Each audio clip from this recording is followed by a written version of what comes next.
Namaskaram. I am Anagha Prasad, a professional storyteller from Bangalore, and you are listening to me on E-Kala Mandira Dasara Live. And today I am here to tell you all the story of why Padmavati Mangamma is in Mangapuram and not with her husband in Tirupati. So the legend goes like this. Like always, there are many legends. This is one of the legends why she is there. She and her husband, Lord Vishnu, were relaxing in Vaikunta. She was sitting and looking at her husband, and the husband was looking at Lakshmi, and both of them were in love. And there came Sage Bhrigu, said, Namaskaram, Vishnu. Lord Vishnu. Lord Vishnu?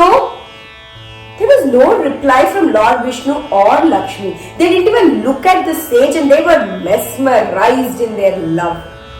Lord Bhrigu got really angry and he took his foot and stamped on Lord Vishnu's chest where Lakshmi resides. She was angry and she came out and said, "How dare you stamp my husband's chest where I reside?" And seeing her anger, Lord Vishnu, instead of consoling her, said, "It's okay," and looked at Sage Bhrigu and said, "I am so sorry, I didn't look at you, Sage. Please accept my salutation." This enraged Goddess Lakshmi a lot.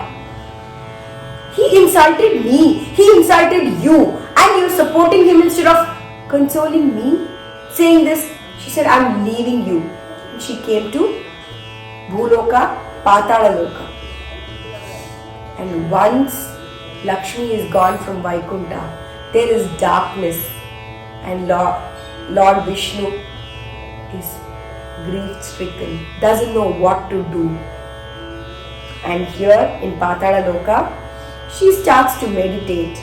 And after 12 years of meditation, on the 13th year, she comes out as a baby in a 1,000-petaled lotus.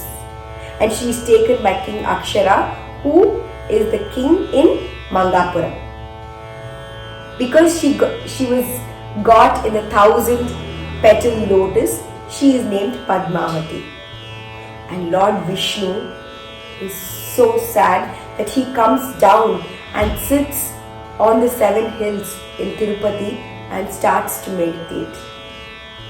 He is in penance that he gets his wife back.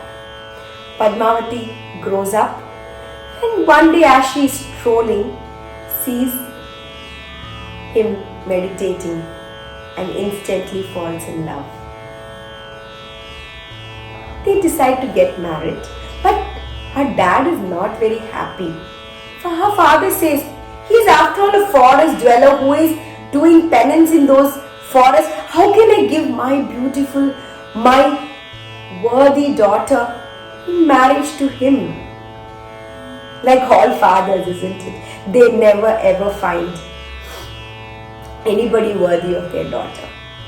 But then, seeing his daughter in love with him, decides to get them married. But Vishnu doesn't have any money because Lakshmi has left him and gone, isn't it? So for the marriage and his life after marriage, he goes to Kubera and borrows a lot of money. And Kubera says, "I will give you money, but till you repay my debts, you cannot leave these 7 hills." So saying, both of them get married. But she decides to reside in Mangapuram where she was born, and he is on the hills, and they meet and they get married during Brahmotsavam every year. And they also say Tirupati Balaji, Vishnu, he's standing as if he's in a hurry because he's always in a hurry to go and meet his wife. And here Padmavati is sitting on the lotus with Abhaya Hastas, always giving whatever her devotees ask. So they say, when we go to Tirupati and look at Lord Vishnu, we always have to come back and ask Padmavati to grant our wishes. So that is the story of goddess Padmavati and why she is in Mangapuram. Yet both of them are together in union, in marriage. Namaskara.